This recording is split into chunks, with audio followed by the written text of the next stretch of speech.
Good evening, ladies and gentlemen. Welcome to the Reveal Report. I'm your host, George Iceman. Thank you for joining us on this Friday. It is the weekend, and we're here all together to talk about things that are supernatural, paranormal, things that are esoteric, that have sometimes no explanation, or are so hidden in books that you didn't even where to look. Where do you find this information? If you're new here, we thank you for joining us. Please go back and see some of our videos to see some of the amazing topics. Today, we're going to cover an interesting topic. In fact, we need 2 weeks to cover this particular topic.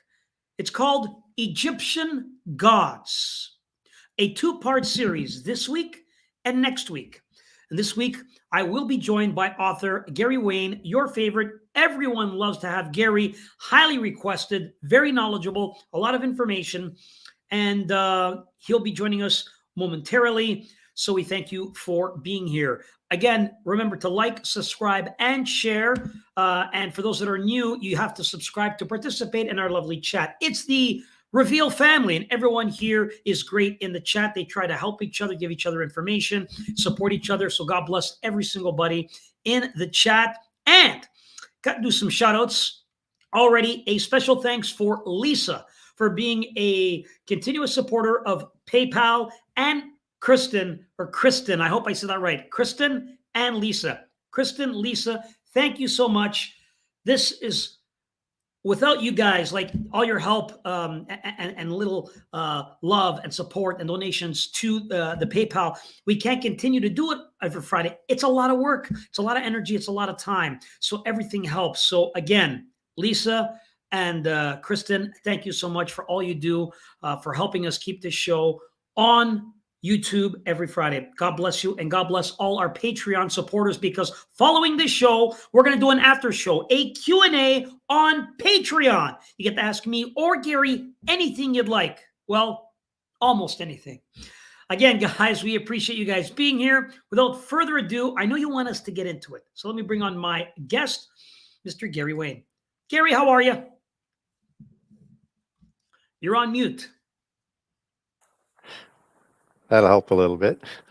So yeah, thank you for inviting me back, and happy to be with you. And just so everybody know, I'm a little bit stuffed up and still recovering from some COVID that I've had the last couple of weeks. So, but really happy to be back.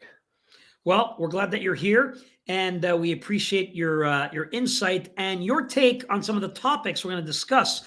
When I mean topics, I mean Egyptian gods. Now, there are many, so we won't cover them all today. So I don't want anyone to get excited and jump the gun. How about this one? How about this one? Some are for next week. Jessie is away on assignment. We'll be back next week, so we'll get her take on those next week. It will be a big one next week, so you don't want to miss it. Today, we have a few I want to touch on. The very first one, ladies and gentlemen, is one you may have heard of before. Important. His name is Osiris, god of life, death, and rebirth. Now, I've touched on Osiris in the past. Interesting. Had an amazing relationship with his wife, Isis, who, by the way, for those who don't know, was his sister. And they had a brother who was very vindictive, evil, Seth. And again, we've discussed this a little bit, but I'd like to get Gary's take, who's never joined us on this particular topic. And I want to get his take on Osiris, god of life, death, and rebirth. What are your thoughts on Osiris, and what have you learned to share with everybody? Well, I think he's one of the more famous gods that are out there. So its association is more after the flood, so an offspring god. He is a god that is not only associated with Egypt, but carries significant weight in terms of the allegorical sense of who Osiris is that he would represent, and generally understood in those sort of terms at the adept level of Freemasonry, the Illuminati, and Indo-Rosicrucianism, a big part of Hermeticism that's also connected to those groups. So this is a Uraeus god, and if you're not familiar with that term, typically Osiris can be depicted as a serpentine god, and sometimes with wings, just as his wife Isis is a Uraeus god, as well as being his sister, and often depicted with those wings. And these are the two main duality gods after the flood within for Egypt. So in terms of most of the history that we understand, these are Osiris would be the father god of that pantheon, and an allegorical sun god as well.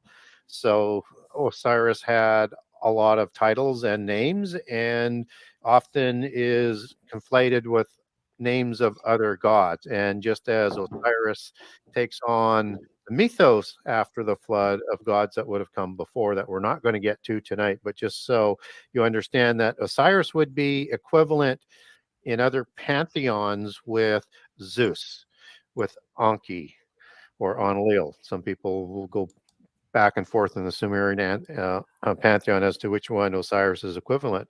Baal would be another one. Adonai is another one.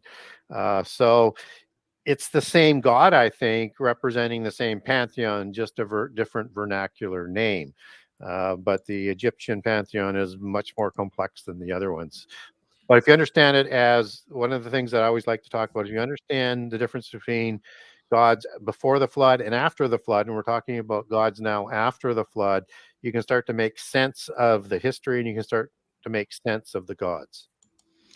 Now, with that being said, Gary, I wanted to touch on, of course, what people are fascinated with, and that's the occult nature, the hidden knowledge and information of Osiris, and how it became kind of a religion for many people, practicing magic, sorcery, and tapping into that energy of Osiris.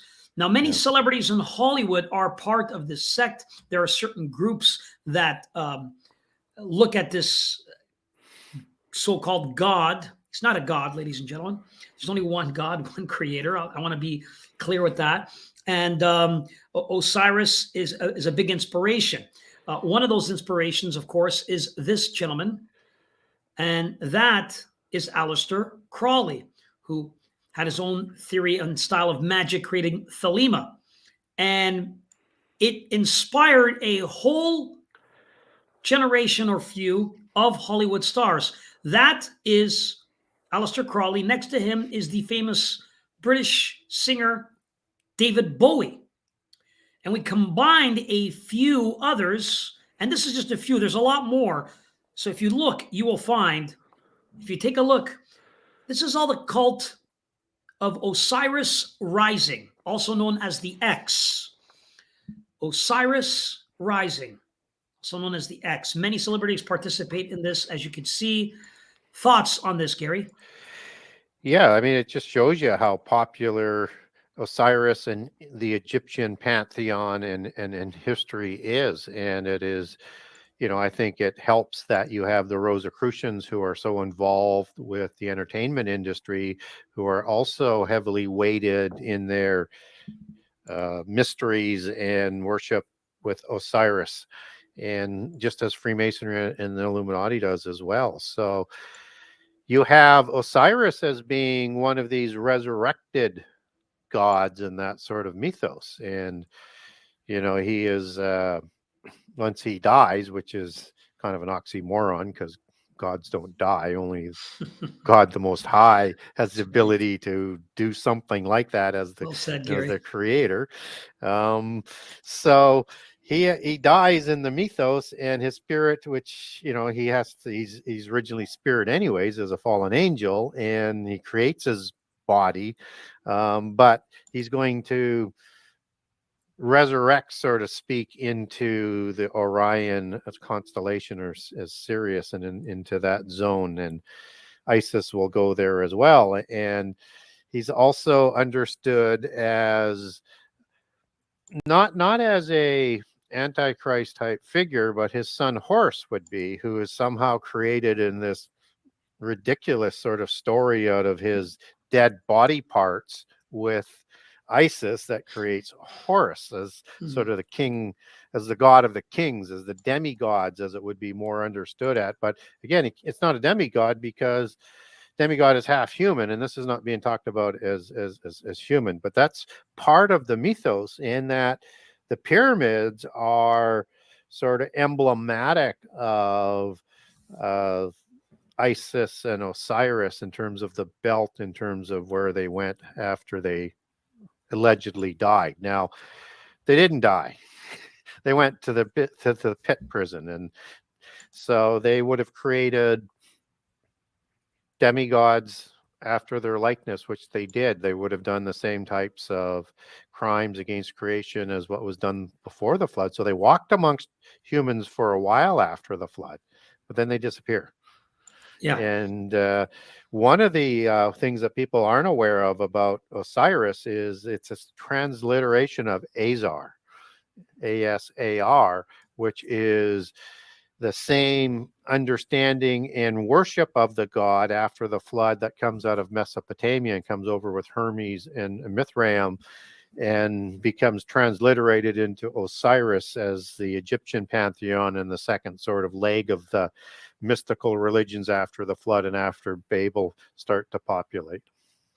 Again, these gods, because they're not real gods, they have different names as times change, like Isis and a few others. Their name changes in different time periods, as you can see.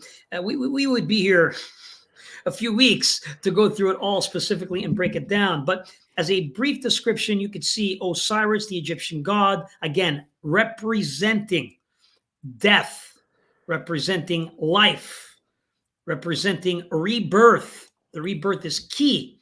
And there is a very huge following of Osiris in Hollywood and his magic, a little bit coming from Thelema, which is Aleister Crowley's specialty. So we wanted to put that out so you guys understand, even though this was thousands of years ago, to this day, today, this still exists. Now I want to get into his brother. He had a brother, and his brother was Set, also known as Seth. The H, like you said, is spelled silently sometimes. Ancient Egyptian deity, the god of war. He was a bad one. He was a bad one, Gary. Very evil. Yeah. And before I let you tap in, I like to always hear what the mainstream have to say. And hear their projection of it and what they studied on and see if it's the same of what we're looking at. So here is what one person has to say about Set. So take a listen and then we'll get your take on this, Gary. Here it is. In ancient Egyptian mythology, Set, also known as Seth and Suatek, was one of the 5 gods born of Geb, the earth, and Nut, the sky, after the creation of the universe. Set was the god of war, chaos, violence, confusion, the desert, and storms, and was the brother to Osiris, Isis, and Horus the Elder, brother-husband to Nephthys, and uncle to Horus the Younger, the son of Osiris and Isis. Set also had an Egyptian consort, Taweret, who was a hippo-headed deity of fertility and childbirth, and 2 consorts, Astarte and Anat, who were imported gods from Semitic mythology in the Near East. He was associated with the color red and could be referred to as the Red One and the god of the Red Land. As the god of chaos and violence, he directly opposed harmony, or Ma'at, which was the backbone of the ancient Egyptian religion and society. Set is well attested to in the early history of ancient Egypt, and in the Old Kingdom pyramid texts, he appears very frequently. In the early dynastic period between circa 3150 and 2613 BCE, not only was he an important god in Upper Egypt, but he was a benevolent one. He was invoked in love spells, and his name was inscribed in amulets used as love charms. Thoughts on that, Gary? Seth. Well, certainly agree with some of the facts and the history that's being presented there. I'm not so sure Set would be really considered a benevolent god. It was kind of the adversary of Osiris and Isis. A lot of people think that Set is the equivalent to the God of the Bible, as they sort of try and bring God down to an angel no more powerful than the other angels. And some people believe that's the sort of the etymological root to Satan in terms of that adversarial title that he has. And so I think within the duality of the Egyptian religion, you're going to have white hats and black hats, as Jesse likes to describe the two different sides. You're going to have good gods and sort of evil gods, but they're still worshiping the same pantheon. And so Set is one of those ones that is, not only a sibling of Osiris, but also the offspring of Jeb and Nut, as what was talked about, just as Osiris and Isis are. So Set is a very interesting individual, and actually creates a offspring, Sobek. And you saw one of the gods up there that Set took as a consort, and looked more like a reptilian or a crocodile. And Sobek is the crocodile god that's very famous as you get a little bit later into post-Diluvian history in Egypt. And Sobek is the son of Set and Nith, as in my research, but he probably had several consorts and created several type of reptilian gods that are very sort of similar to Ogdoad gods, but different. So I wouldn't confuse them, because both are post-Diluvian gods. So yeah, so you have to, as a Christian, you have to be able to sort of discern what is going on and how polytheists like to turn everything upside down and inside out and bring the God of the Bible down to a level like other gods. And then whether it's before the flood or after the flood, give a cognate sort of one, and Set would be what they would describe as the adversary of the good ones, which would be an allegory for God, because they actually believe that God is the satanic devil and the adversary of humans, as well as the rebellious angels. So again, it's that inside out, upside down doctrines that they like to cleverly persuade people to try and create wedges in your faith. Now, as you said, creatively, have a consciousness to put out this information. Let me share with others, this is what they say about this God, Seth, and we'll get Gary's take here. The god of chaos, most evil of all the Egyptian gods. This is what many texts say, or readers or scholars like to say. Associated with chaos, confusion, and bad weather. Murdered his brother Osiris. He's a murderer.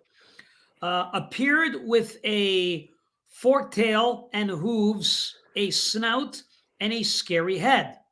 Sometimes took the shape of other monstrous animals. Seth, not a very good god, is he? Thoughts on this one?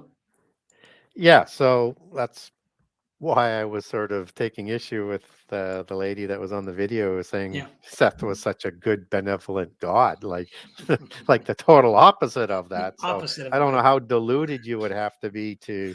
I mean, even within their belief system, he was an evil god. Now I got to pause you there. What you said is just perfect, because you said it yourself, just to show you. And that's why I play these clips, because it comes from a mainstream perspective. YouTube allows it, others play it. They're monetized. This is their take on these Egyptian gods, and exactly what you said. Very nice. Sometimes not true. You see what they say? They want you to think these evil ones are somewhat good.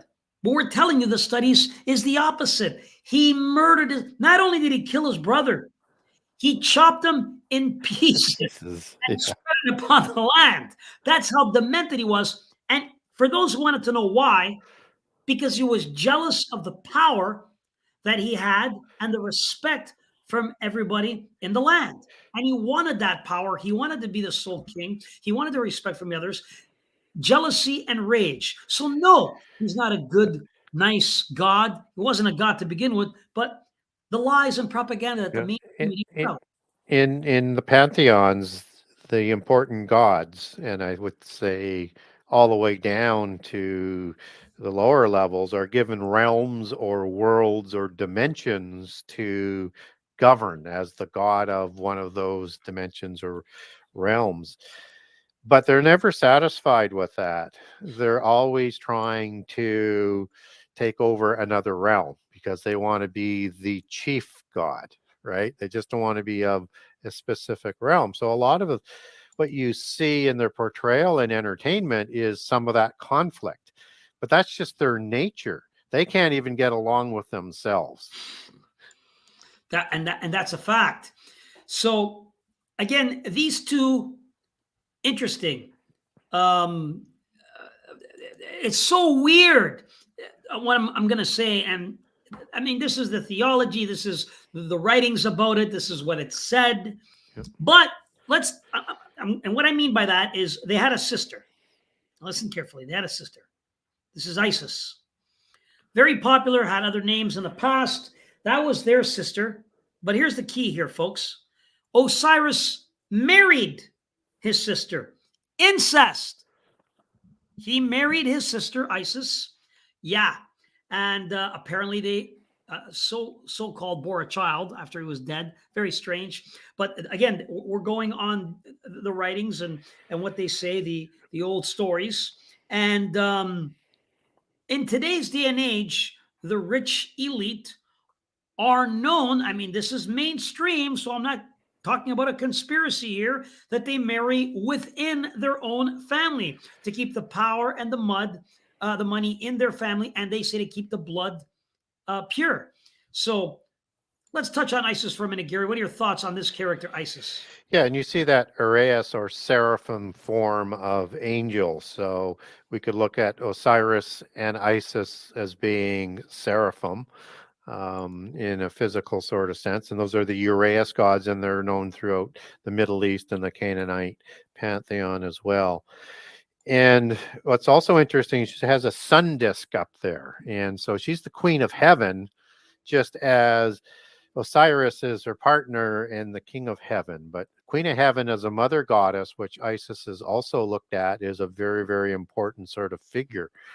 And typically you're going to see Osiris and sometimes Isis as the figure god or Uraeus god that is in the Ouroboros, that has the serpent that goes around the whole world, and within the circle of the serpent is the world, because they are the two main gods after the flood, who are at the top of the pantheon. So they're like, Baal and Ashtaroth in the Canaanite pantheon, also depicted as Uraeus gods as well. So Isis is a very, very important figure, as she relates to the secret societies, Gnostics, Mary apparitions, as that mother goddess of the queen, as the queen of heaven,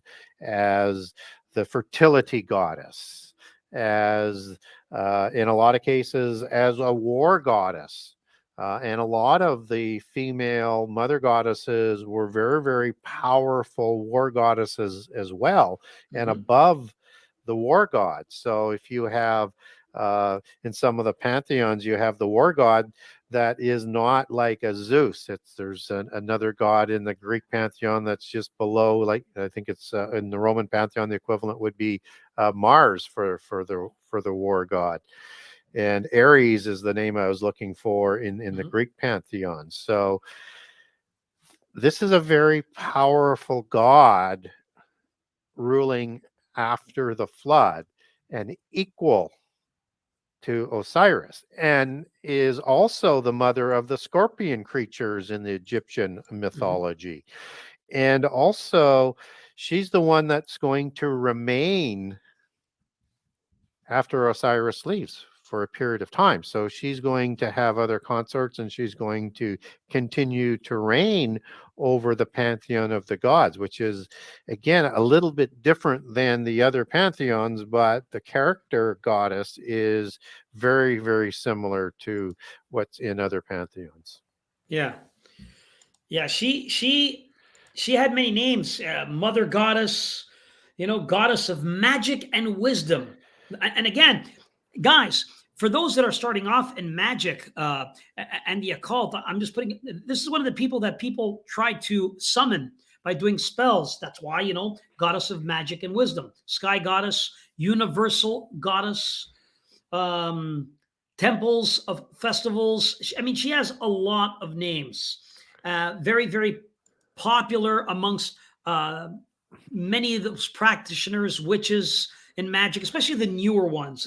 For some reason, the newer people that get into Wicca and then start developing, this is one of the gods that they try to summon and do spells and castings. It's just bananas. Stay away from that stuff. You don't need that stuff, guys.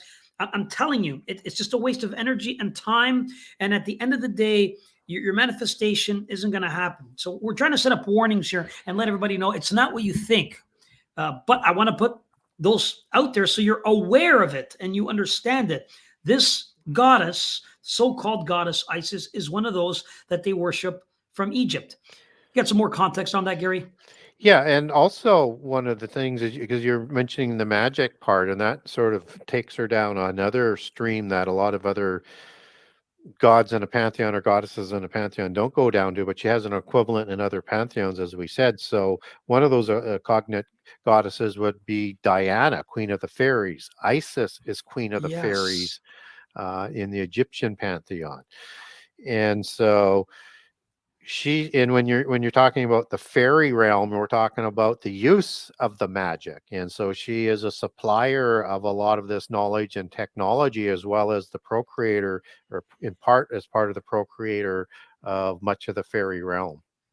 Yeah, this goddess here, folks, she's very, very popular. Again, you'll notice more in the beginning stages that I participated in, at least that I noticed.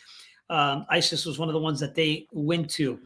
An Egyptian goddess, of course, the one that is above that all people are familiar with is, or at least I think many of you are that watch my show, is Lilith. Lilith, this is the one that the more advanced practitioners will get into magic and start doing worshiping. And I had a horrible experience with that goddess. Let me just say that off the get-go. And another queen of heaven. And the other queen of heaven. That's a deep rabbit hole. That's one we can touch on if you'd like, really briefly. I don't mind. We can touch on that, even though she's not Egyptian. But I will say that she is pretty bad. And I had a very bad experience years and years and years ago when I participated in the occult with the goddess, that particular goddess. Very bad. Lilith, not good. No bueno. Thoughts on that particular one? Yeah, I mean, when we're talking about Lilith, this is a goddess that also reproduces as well with Lilalu, which is the one thought to in the Kabbalistic mythos to have married Cain. And so Lilith would be in that mythos, as well as a consort of Adam. And it starts the dragon lineage of bloodlines and kings in the Kabbalistic and the Sumerian mythos of that aspect. And, Lilith is, associated with an owl. And owls are part of a matriarchal allegory, as is fairy. And so both of those two terms represent the matriarchal bloodlines. And so again, we have sort of these cognate sort of aspects that reach over into other pantheons. And, again, we could talk about a lot of different pantheons, but I think Lilith is not quite as powerful as Isis. Maybe Inanna might be one that's a little bit more appropriate for a comparison, but nonetheless, Lilith was a queen of heaven as well as a mother goddess and a producer of creatures. And what's also kind of interesting is you have Bastet, which is an offspring of Isis and Ra, who is kind of like a post-Diluvian Tiamat. So Tiamat created all sorts of really fantastic creatures. One of Isis's offspring does that, and Bast was like a lion face god, and the procreator for the superheroes we understand it today as in the Black Panther movies that came out. It's interesting what they say about Lilith in the mainstream. They say many feminists see Lilith as not only the first woman, but the first independent woman created. In the creation story, she refuses to allow Adam to dominate her and flees the garden despite the consequences. In order to retain her freedom, she must give up her children. And in retaliation, she steals the seed of Adam, also known as, the myth is that she became wife, queen of the night. She's the wife of Lucifer. Deep rabbit hole on this one. There's more to it. I've touched on it before. Nimrod, the mother of Nimrod. We go deep. But I'm saying, guys, she's not Greek. She's not from the Egyptian, but we've touched on it. So I just want to say another one that's just bad, just a bad omen, bad negative energy. I highly recommend everyone just stay away from the nonsense. And if you're new to the occult and you're coming here, this show is to give you warnings and try to educate you on some of the history of it. If you're still new and thinking about it, you don't need it. The only thing you need is God Almighty in your life, Jesus Christ. But I don't want to go off. We want to keep educating people. In closing, anything else you want to add about Lilith? Yeah, you said, consort of Satan, and in that mythos, that in the Kabbalist tradition is Samael, which is the name of Satan according to the Kabbal in his seraphic form or seraphim form or serpentine form. Yeah. It's Lilith. Very, very interesting. Who else do we got? We got this one very interesting right here. Thoth. I know you're going to have some fun with Thoth here, Gary. You got some stuff about Thoth. Thoth, the god of wisdom. You'd be fascinated, folks, what Thoth is known for. Now, I might have to brush up on my knowledge here, but I'm quite sure that he is accredited to taking notes, writing mathematics, a bunch of other things like that. But I'm quite sure he's the one about keeping records, or he was known for being precise about keeping records. I have a quick video. I want to hear what the mainstream has to say about Thoth. Let's see what the mainstream said about Isis. First of all, I got a clip of that. I want to hear what the mainstream says about Isis, their version. By the way, this is like TikTok, and TikTok's a popular form. Everyone is talking about on TikTok. I like to get everyone's perspective, and then we'll follow up with some comments. Here's TikTok's thoughts on Isis. Here it is. 5 facts about the goddess Isis you definitely didn't know. Number 1. Isis was one of the most important goddesses in ancient Egyptian religion. She was worshipped as the goddess of fertility, motherhood, magic, and healing. Number 2. According to myth, Isis was the sister and wife of Osiris, the god of the afterlife. She helped to revive Osiris after he was killed by their brother Set, and then gave birth to their son Horus. Number 3. Isis was often depicted with a throne on her head, which represented her role as the queen of the gods. She was also sometimes shown breastfeeding Horus, highlighting her role as a mother. Number 4. The worship of Isis spread beyond Egypt and became popular in the Hellenistic world, particularly in Greece and Rome. She was often worshipped alongside other goddesses, such as Demeter and Aphrodite. Number 5. The cult of Isis persisted for centuries and was only suppressed when Christianity became the dominant religion of the Roman Empire. However, her influence can still be seen in contemporary religions and spiritual practices. I mean, it's pretty spot on. It's pretty good overall. They kind of cover it and what Isis is. But again, a Greek goddess that that is well known and popular, but more known in the occultic circles, more the those kind of launching and starting off, and they want to go much crazier and much darker. But be very careful, folks, with what you see. They might put that on T-shirts. You might see that in cartoons, and at least now you have an idea on what's going on here. What do you want to say to that, Gary? You're muted. Sorry. And it's the imagery that gets projected into Christianity and the world. And the one that you want to be very, very careful with is the imagery of the baby Jesus and Mary is actually based on the image of Isis and Horus. And again, they're going to use into it, Gary. Get into it. Tell everybody. Get into it. And they're going to use that as we get closer to the end time, because they need to sort of reinvent who Jesus is and where he fits in. And they're going to reduce him to just another prophet, but they're going to replace Jesus with an antichrist figure, just as anti can also mean replacement. And Horus is like a demigod. And so there's going to be a demigod and an incarnated being that is going to come and claim himself to be Jesus and use all of the imagery that they have overwhelmed Christianity with to deceive them. And they're going to use Mary as an allegory for Isis and the Queen of Heaven, and expect that duality in that religion to come back. So one wants to be very, very careful and be able to discern what the deceptions are.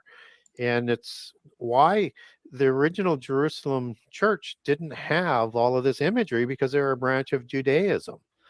And anytime you have idolatry and imagery coming into a religion, you open the doors for the mystical religions to usurp that for their meaning, and then change doctrines and change worship.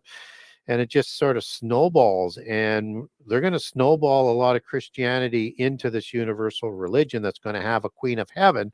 And this Queen of Heaven is described as, again, it's a manipulation as they use it out of the Bible, but she's described exactly in the visions that they say these Mary apparitions are, and or a Queen of Heaven and or an Isis figure, as described as the woman in Revelation 12. And those are the types of conflation and manipulation that they have prepared the world for, but then again in 1,000 other different ways as well. So we have to be able to understand history, and we have to be able to discern how they're going to use this information to lead people away. And we need to prepare Christians to start to critically analyze this imagery, because it's the imagery that just sort of captures people's imaginations. Yeah, absolutely. Now, here's the last one for tonight, because again, this is a series. We might have a little extra time for this one. I wanted to really give Gary some time. Thoth. Thoth is the god of wisdom in Egyptian mythology. The god is represented as an anthropomorphic figure, with the head of ibis, a bird of the pelican family. However, he was also represented as a baboon, another animal consecrated to the god. Thoth is the son of the goddess Hathor. She, disguised as the goddess Isis, had sexual relations with Osiris. From this union, Thoth was born. But other versions say that he is the son of Set. Thoth was attributed with the invention of writing. It was he who taught the Egyptians to make the most diverse records with hieroglyphics. The god was also responsible for writing laws and teaching mortals the science of accounting. Thoth is the god protector of scribes. Thoth was so revered in Egypt that he was considered the god of wisdom, astronomy, magic, and medicine, among other sciences of which he is the patron. Interesting take. Again, pretty much what I learned about Thoth is that he was that guy that he was looked up to. Magic, of course. People do magic and do spells and try to summon him. This still exists today. This is thousands of years old, but they still look to it. I wanted to, before you tap in on this, Gary, really quickly here. did you notice they said maybe the son of Set? Yep. So they confused it there. Not necessarily the son of Isis and Osiris, but Set. They put it out there. Anyways, thoughts on that, Gary? Yeah, and perhaps the mother also being Hathor on that. I think that they also said on there, which is, and again, there's a Thoth-like God before the flood, and there's a Thoth-like God after the flood. So typically, we're talking here about the post-Diluvian gods, and Thoth is also thought to be not originally a god, which is also maybe why there's some confusion on his creations, but was raised to be godlike through the knowledge that he had. And he's the one that brought writing and wisdom and magic, as you said, also the god of time, also a moon god and consort of Ma'at. And Thoth has this interesting look in, you have the not only the baboon aspect, which has some correlations to some baboon and monkey gods in Southeast Asia, maybe one of the roots for Bigfoot or Sasquatch and Yeti and all of those different types of creatures if they produced offspring. And also the beak of a bird, but as not as an owl or a falcon or an eagle, but as a pelican. And again, pelican is a very important Rosicrucian symbol, and you see it. And it has to do with the gathering of knowledge and reason over faith and a whole bunch of other different imageries. And it's sort of the ultimate sort of level that people are striving for within mysticism and the secret societies to get to, this super adepthood, so that they can also be godlike. So it's important to remember that. Thoth is also part of the Hermes Trismegistus. And so in that tradition, you have Thoth as an antediluvian god. And also you have a Enoch type figure that is associated with Thoth. And then another figure after the flood, Hermes, either at the time of Babel or at the time later in Egyptian history, because there's different versions of this, that is sort of one of the founders of alchemy. But the writing aspect goes back to before the flood versus after the flood. So, but understand this is all part of the Hermes Trismegistus, and the counterpart would be, at least for the antediluvian model, would be Hermes or Mercury of the Greek pantheon. But it's these two different images, so which would suggest probably a changeling type of imagery, as a lot of the angels had the power to do, and some did. So, but it has so much of that sort of mystical understanding, because it's, mysticism is a god of knowledge. Yeah. And it's knowledge and immortality that make you a god in the physical world. So you have to have access to unlimited knowledge, and then you also have to have the ability to recreate your immortality, which is again what mysticism is about chasing. So it's also the promise that was made to Adam and Eve. At that time they had immortality because they had access to the tree of life, but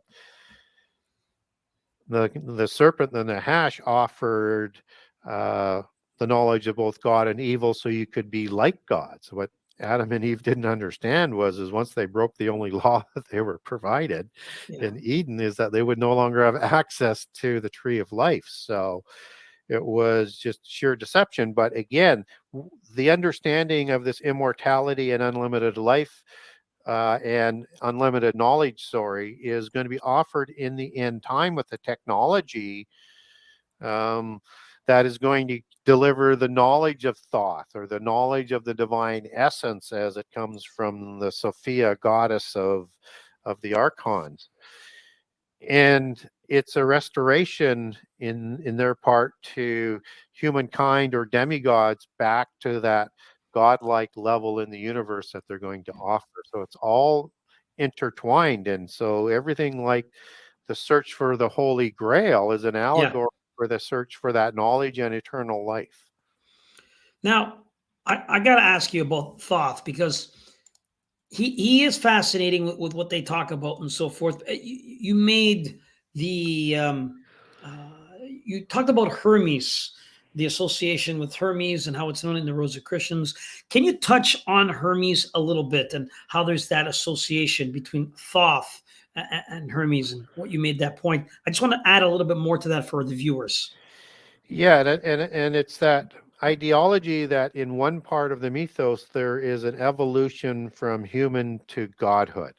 And that's reflected in Hermes as part of the Trismegistus, with Enoch as part of Enoch, son of Cain, part of the original part of the Trismegistus, who is reflected as being godlike and named Metatron in Third Enoch, because his knowledge raised him to be like an angel or like a god. And again, that's the same ideology that Hermes is trying to do, and in the mythos succeeds because he discovers all of the antediluvian knowledge after the flood. The first Hermes, or Harmain as he's called in some traditions, and delivers that knowledge to Babel when they start to build Babel Tower, and then he takes that knowledge with him to Egypt.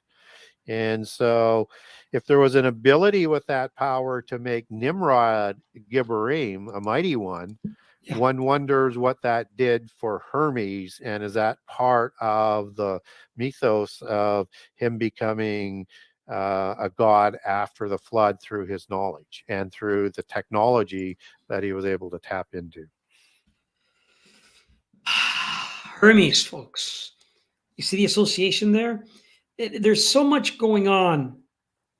And today's society, as we get closer to the end of the show, is really touching on Egypt.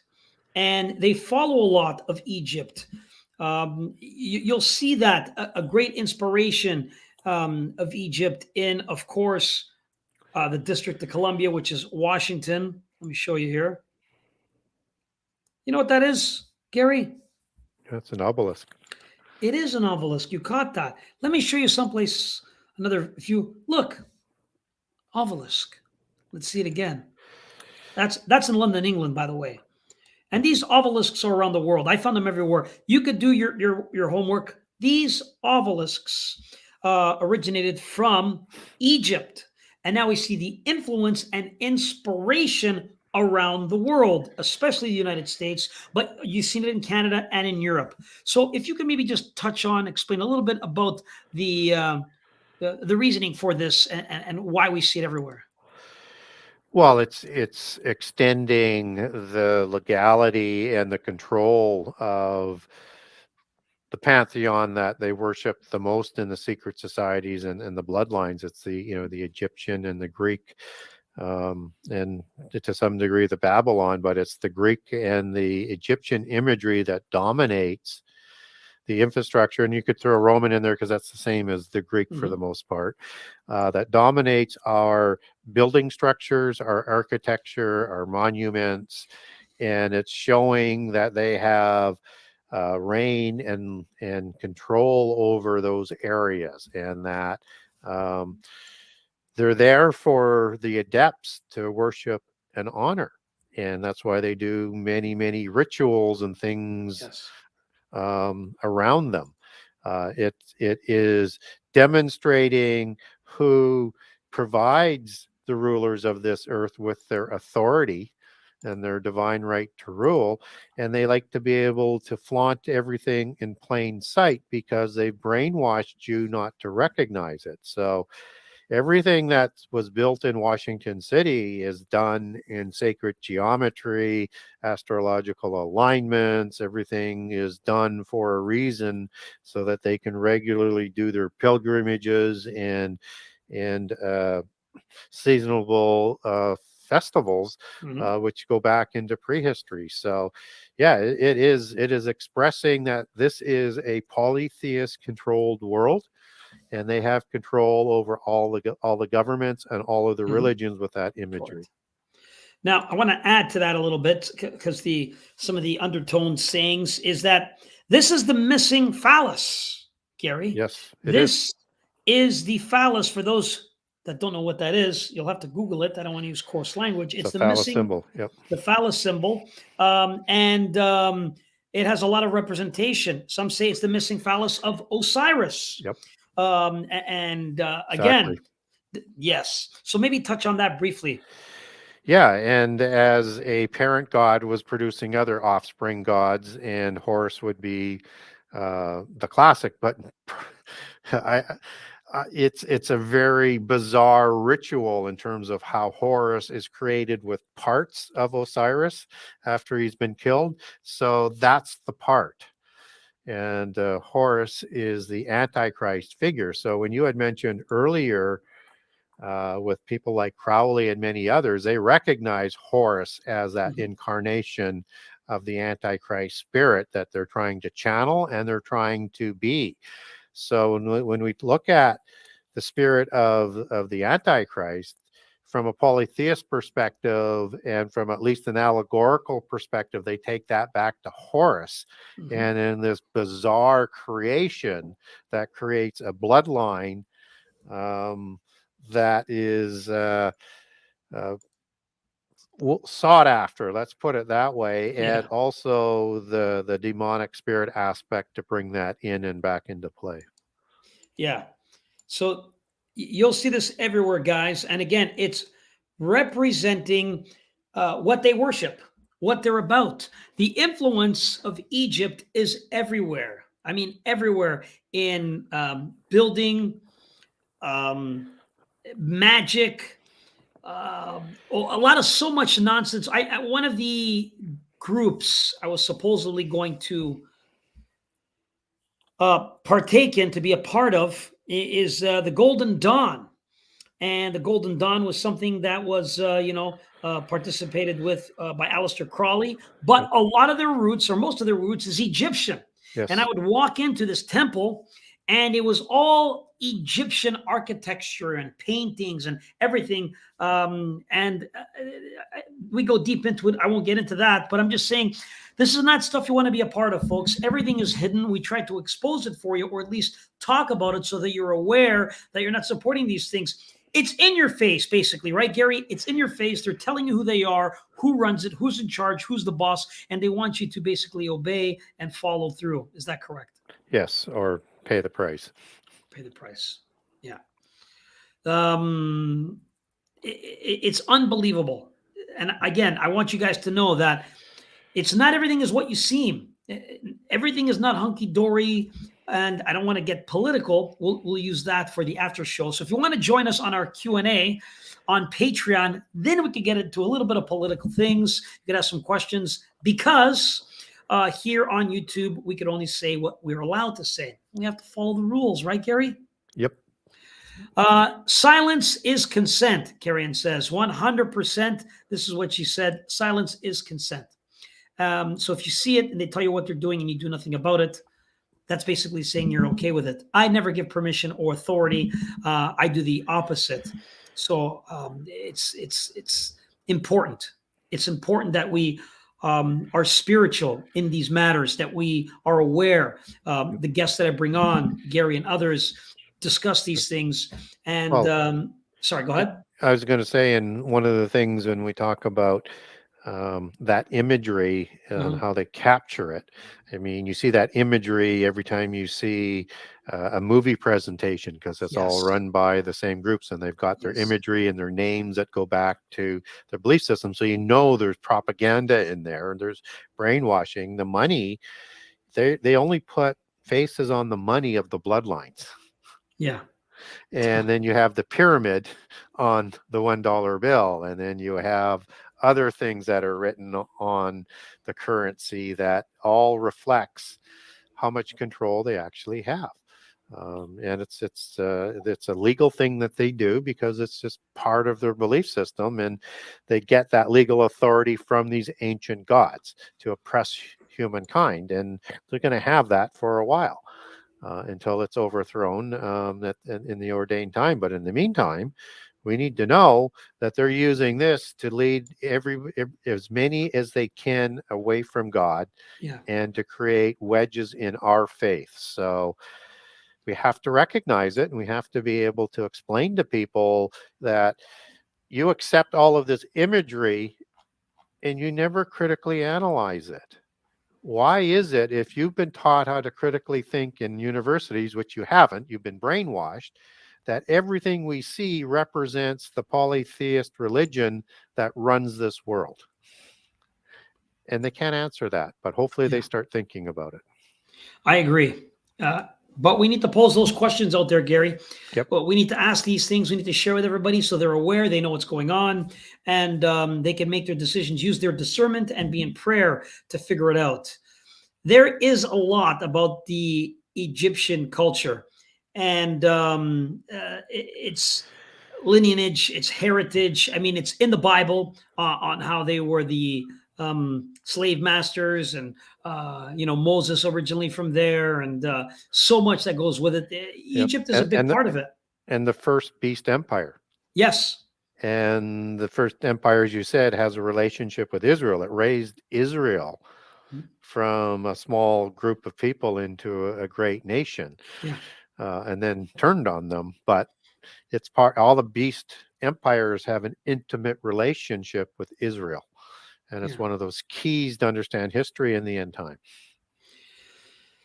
Again, guys, we only touched on a few. Next week, we'll have a few more, including Amun-Ra.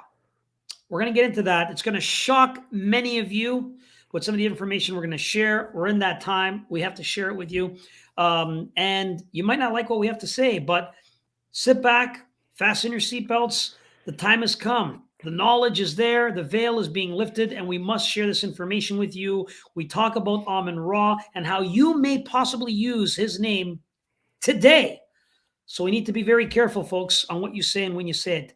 It's important because they mumble it. They muddy the waters, Gary, and they make it look like it's innocent and sweet and it's okay. Just do it, right? That's the goal, because once they can get you to accept those things, then they're leading you away from God. And it's just part of a whole host of things that they're continually bombarding us with to accept. So we need to challenge everything, and you need to be able to understand why you believe what you believe, and then make your choice accordingly. Yeah, 100%. Two-part series, folks. Part 1 today, part 2 next week. We get into other gods, including Amun-Ra. It's going to be huge. Jesse will be back with us, so prepare yourselves. And the moral of this, I think, we talk about, a lot of occultic and esoteric stuff to bring you information. The moral of it is, no matter how much you learn about this stuff, it just goes to show you how corrupt and how unbelievable some people are to follow these things, when the entire truth, I think our existence is to live in peace, in harmony, to be in a higher state of consciousness, which is happiness and love. And the answers to all those questions. And I talked with some few friends this week. These are people that are like athletes, professional athletes, and so forth. And they all came to that conclusion. It's in the Bible. I mean, if you just follow the basics in the Bible, you're a good person. Good things happen. Great things happen if you just follow those basic principles. It's not hard. It's actually harder probably not to follow them, to be honest. We all fall. We all make mistakes. We got to get back up. And this week, Gary, I'll share that I was a little frustrated with the Lord, a little angry, and I shouldn't be. Something happened. I was like, oh God, how do you allow this? Because I have so much faith, love, and fear for the Lord. And, it brings me closer to him in that way. We see these, because then you'll look on the outside. When I look from the outside, I know he's trying to protect me, right? The Lord is trying to protect me. He's trying to protect you. So when something doesn't really happen, it's not in a bad way. I think it's a protection of his children. And then you get to see the outside and go, yeah, he was right again. He's always right. And so it's unbelievable that we sometimes take advantage of what's in front of us. And that's God Almighty. He's just a talk away. It's simple. You don't need a house of brick and mortar. You know, you don't need a church. You don't need to wear a costume. You don't need to wear a robe. You just have to, you know, bow a knee if you can, and speak from your heart and have a conversation with the Lord. Abba, find Jesus Christ, and I promise you, great things will happen. Your life will change. It'll never be the same again. Guys, that is it for us today. As we're signing off, getting ready for part 2 next week. Jesse's back, and it's going to be a great show. If you have some questions for Gary, you can ask them in our Q&A on Patreon coming up next. But before we say farewell and go to Patreon, let me give Gary the opportunity to share with everyone how you can follow him, how you could support him, and the question some people in the chat want to know, Gary, when is the new book coming out? Good question. So book 2 is on pre-orders right now. It has an official release date of March the 12th. We expect to beat that date by a large stretch. So hopefully early in the new year, we should have the printed copies. As soon as I get the printed copies, I'll be shipping the orders that I'm taking for pre-order. So there's a shortage of paper, there's a shortage of labor, there's a shortage of printers. It's just the way the world is these days. So it's taking a little bit longer to get through that. Hopefully the digital version will be out, and Amazon will release the Kindle version sooner, because they have it, and it's done before you do put it in the digital version as you're putting it in to go in the printing process. So I'm hoping that comes out a little bit sooner. So if you're looking to get a hold of me, or if you're looking to support me, go to my website. It's the Genesis6conspiracy.com. That's Genesis 6, the number 6conspiracy.com. And on the website, I have a generous excerpt of all 98 chapters of book 1 and all 84 chapters of book 2. Book 2 is called the Genesis 6 Conspiracy Part 2.